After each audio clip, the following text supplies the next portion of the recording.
The streets of Ouagadougou were alive with dust, heat, and the steady hum of life. Vendors lined the roadside, holding out baskets of roasted peanuts, oranges, and water bags to passing cars. Children darted between traffic, their tiny feet kicking up the red dust of Burkina Faso's capital. And then a black SUV slowed down, drawing every gaze. Inside was none other than Captain Ibrahim Traoré copyright, the young, charismatic leader of Burkina Faso. Soldiers and aides sat tensely inside, but Traoré copyright himself leaned forward, watching a little girl no more than 10 years old struggle with a tray of peanuts almost too heavy for her arms.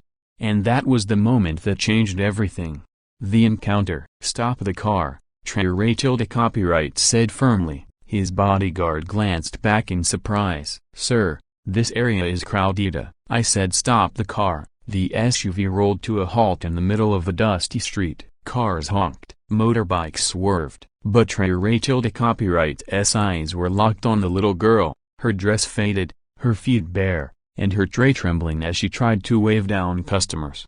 When she saw the window roll down, her eyes widened. She didn't recognize him as the president. To her, he was just a man in a fancy car and maybe a chance to sell a small bag of peanuts for a few coins.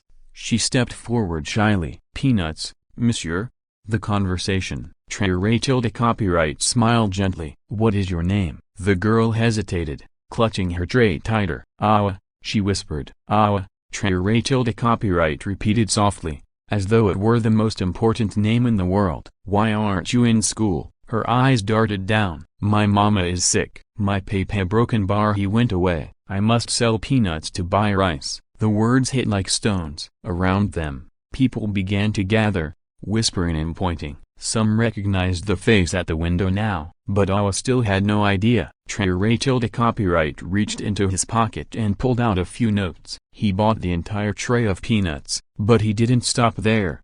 The twist of humanity. "Awa," he said, "can you take me to your mother?" Gasps rippled through the crowd. The president of Burkina Faso was asking to follow a little peanut seller to her home. His aides looked horrified. "Sir, that's not safe." "We don't know." But Traoré copyright had already stepped out of the car, peanuts in his hand, dust clinging to his boots. The little girl's eyes lit up, half confused, half excited. "Yes, monsieur." "Come." She led him down narrow streets, through alleys of corrugated tin shacks, past women cooking over open fires and children playing barefoot. The people along the path froze in shock as they realized who was walking among them, and no guards holding him back, no distance between leader and people. And then they arrived.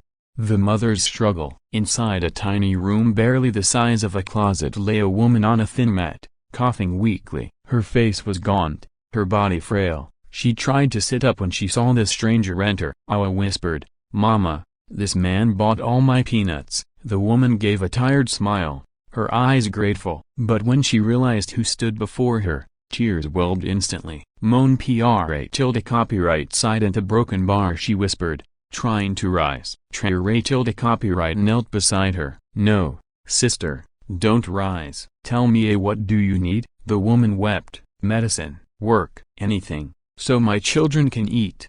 The turning point. That moment could have ended with a kind word and a few banknotes, but Traoré copyright felt something deeper. He saw not just a mother in pain, not just a little girl carrying peanuts, but the face of every struggling family in Burkina Faso. He turned to his aide. "Get her the best doctors, immediately, and tomorrow, make sure her children are enrolled in school." The aide hesitated. "But Sira, do it," Traoré copyright ordered, his voice firm but full of compassion. The ripple effect. News spread like wildfire. By evening, radios across the country buzzed. The president stopped his motorcade for a little girl selling peanuts. He went to her home. He paid for her mother's treatment. He enrolled her in school. Crowds began to gather outside the hospital where Awa's mother was admitted. They weren't there for protest or anger, they were there with hope. Maybe our leaders do care. Maybe this country can change. Maybe we are not forgotten. Emotional climax. Weeks later, Awa stood outside her new school in a crisp uniform. Her mother, healthier now, watched with tears streaming down her face. The cameras captured the moment, but for Awa, It wasn't about the cameras, it was about the man who had seen her not as a poor street child, not as just another peanut seller, but as a daughter of the nation. And when Traoré copyright visited again, Awa ran up to him, handing him a small packet of peanuts she had saved just for him. Merci, mon Traoré copyright silent, she said softly. For what? He asked, kneeling down to her level. For seeing me. The message. The act was small, a stopping a car for a girl selling peanuts, but in a world where leaders often speed past the poor without a glance, it became a symbol. It was a reminder that true leadership is not about power, but about presence, not about titles, but about touching lives. And that day in Ouagadougou, a little girl with bare feet and hopeful eyes taught the world something unforgettable. Sometimes the greatest revolutions start not with speeches or battles but with simple, human kindness.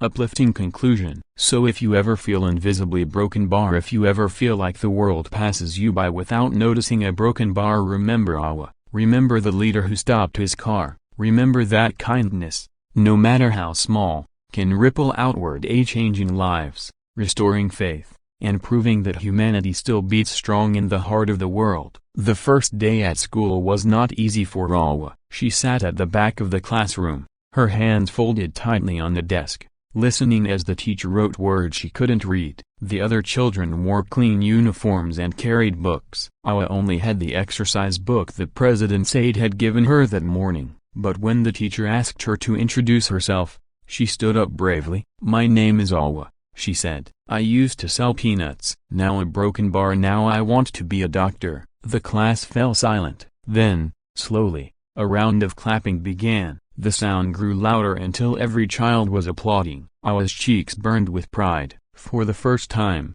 she felt she belonged. The President's quiet visits. What many did not know was that Traoré copyright checked in on Awa's family quietly, without cameras. Some evenings, after meetings that stretched long into the night, he would stop by their neighborhood, asking the mother how her health was improving, listening to Awa chatter about school. He never wanted publicity for those visits. To him, they were not politics, they were personal. Your story reminds me of my own childhood, he told Awa once. I, too, came from a humble home. That is why I believe every child deserves a chance. The ripple beyond Burkina Faso. Weeks later, Awa's story was picked up by international news. Burkina Faso's president stops motorcade for street vendor child. In Paris, in London, in New York, people read about it and felt something unusual, a hope. In a time when stories of leaders often revolved around corruption and greed, here was a story of humility, of humanity, a story that made people in faraway countries whisper to each other on trains and buses, what if more leaders were like this?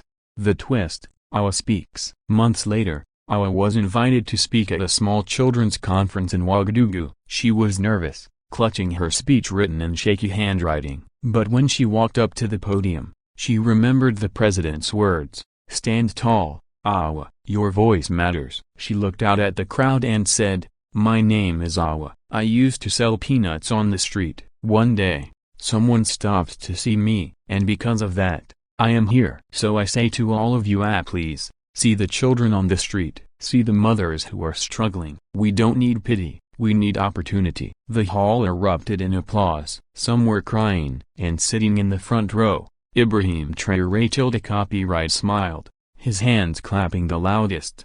Emotional climax. The impact didn't end there. Inspired by her speech, local organizations began offering free school supplies to poor children. Communities came together to support widows and struggling families. One small act had sparked a movement, and through it all, Awa kept studying. She worked harder than anyone, carrying her books with the same determination she once carried her tray of peanuts.